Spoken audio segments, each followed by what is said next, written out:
అదే సార్ నేను పాపం బాధపడతాను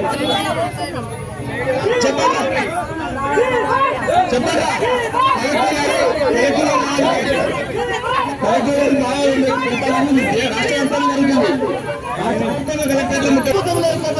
ఎట్లా ఈ కలెక్టర్ వచ్చి ఇలా బాధల సమాధానం చెప్పవచ్చునా నాకు భర్త చనిపోయి 5 సంవత్సరాలు అయిపోయింది. ఇంకా పింఛన్ వస్తలేదు. చిన్న చిన్న పిల్లలు ఉన్నారు. కలెక్టర్ని కలుపుతామని వస్తే మమ్మల్ని ఓనిస్తలేరేంటి సార్? మాకు కలెక్టర్ కావాలండి. మా కలెక్టర్ మా విన్నపం వినాలి కదా. మాకు కలెక్టర్ కావాలి. మాకు పింఛన్లు మాకు భర్త చచ్చిపోయి 3 సంవత్సరాలు అవుతుంది. మాకు పింఛన్ ఎలాంటి పింఛన్ వస్తలేదు సార్. మాకు బీడీ పింఛన్ వస్తలేదు. వితంతు పింఛన్ వస్తలేదు. మాకు 2016 ఇచ్చినా కానీ సార్ మా ఇంట్లో ఎవరు లేరు సార్.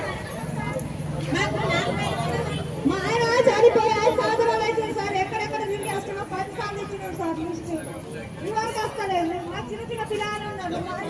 మా ఆయన కూడా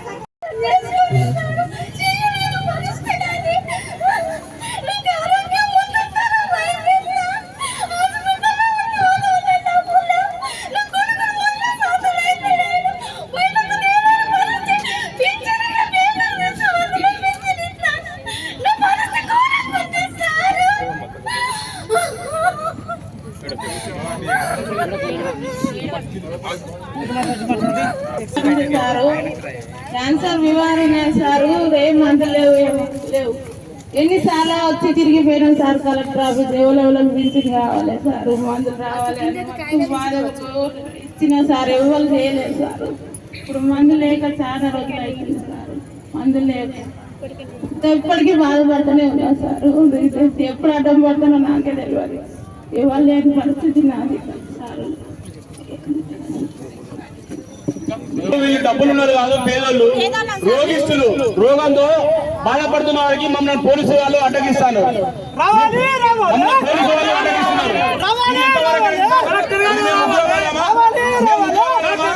తెలంగాణలో కాదా? మీ తెలంగాణలో ఈ రాజల సిరిసిల్లలో ఉన్న పెన్షన్దారులకు పెన్షన్ పెంచమని అడుగుతాను తప్ప ఒక్కటి కూడా వేరే అబద్ధం చెప్తాను.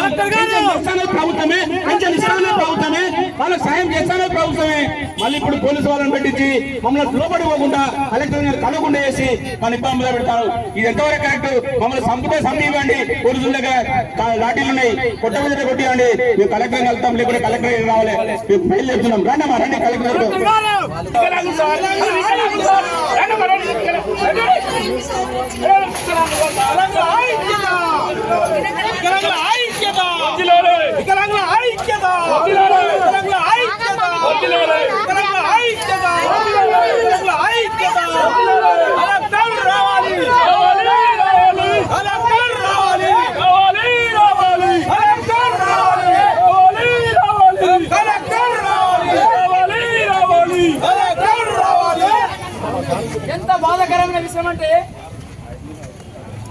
వికలాంగులు దాదాపుగా 3 గంటల సేపు ఇక్కడ శ్రమించి ఇక్కడ కూర్చొని నీళ్లు లేక తిండి లేక తిప్పలు లేక ఇక్కడ కూర్చున్నా కానీ ఈ ప్రభుత్వం ఎలాంటి స్పందన లేదు. కలెక్టర్ వచ్చి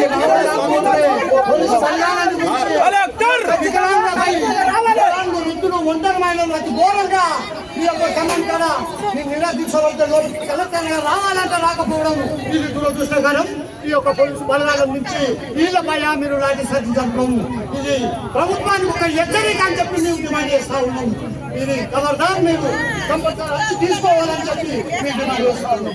ప్రభుత్వ నిర్లక్ష్య వైఖరి, ప్రభుత్వ నిర్లక్ష్య వైఖరి, నిర్లక్ష్య వైఖరి రావాలి రావాలి రావాలి రావాలి రావాలి రావాలి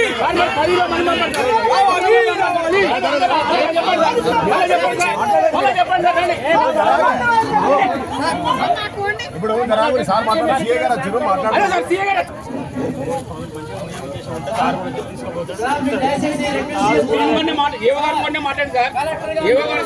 మాట్లాడే వాళ్ళ బాగా చెప్పారు.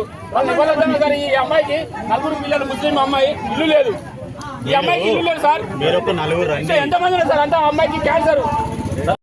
ఇప్పటి నుంచి ప్రభుత్వం అన్న మాట మీద కట్టుబడి లేదు కాబట్టి మమ్మల్ని కలెక్టర్ గారిని కూడా కలవనిస్తలేరు కాబట్టి మాకు ఎలాంటి ఆలోచన ఎంత బాధాకరమైతుంది సార్. కలెక్టర్ గారిని కూడా కలవనీరు అమ్మకు. కలెక్టర్ గారిని నీటికి అస్తేమవుతుంది తనకు. మేమేమైనా గౌరవిస్తామా? మేము ఆయన ఏమన్నా అంటామా?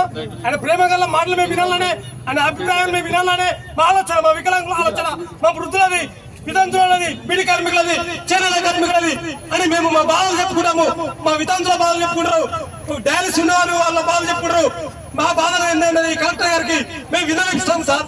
దయచేసి కలెక్టర్ గారిని మా వద్దకు వస్తే సార్ మేము ఆ మెట్లెక్కగలమా? మేము మెట్లెక్కగలమా? మేము ఎప్పుడైనా మెట్లెక్కితే మా పరిస్థితి ఏంది? ఇంజనీరింగ్ ఎలా వస్తాము? దయచేసి కలెక్టర్ గారు వచ్చి మా బాధను అర్థం చేసుకోవాల్సిందిగా కోరుచున్నాము.